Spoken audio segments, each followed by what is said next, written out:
The Catholic Bishop of Sokoto Diocese, Father Matthew Kuka, has advised Nigerians not to leave the management and development of Nigeria in the hands of politicians alone.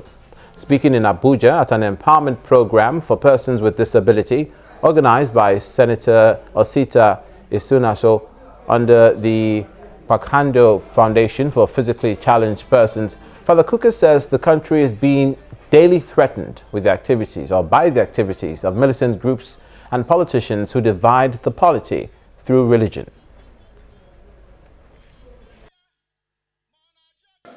This country has gone through so much. We have shed so much blood. We are still going through the problems of Boko Haram. We are still going through the problems of the Shiites. We are still going through the problems of Avengers.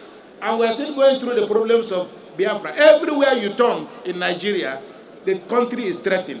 The greatest challenge we face is one of national integration. It saddens me to hear that politicians again are beginning to play with the idea of Sharia law. And I think we must be clear. There are certain conversations that we must gauge both the timing and also the importance of these conversations. For the last 40 or 50 years that we've had this conversation about Sharia law, it has turned out that it has been nothing other than a gimmick by politicians who are seeking extra mileage. People who, by their lifestyles themselves, religion is in their heart. Religion is not necessarily just a textbook.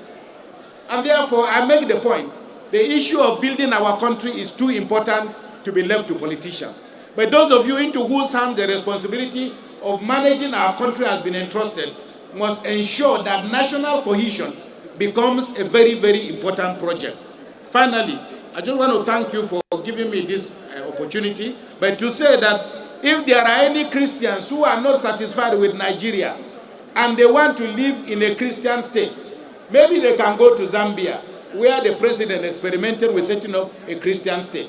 If there are Muslims who feel that this country is not good enough and that the religious landscape is not good enough, people can relocate to Saudi Arabia. They are living under the Quran, if that is what people want. But please, this is a country, this country does not belong to Muslims, it does not belong to Christians, it does not belong to APC, it does not belong to PDP, it does not belong to men and women in power, it belongs to all of us.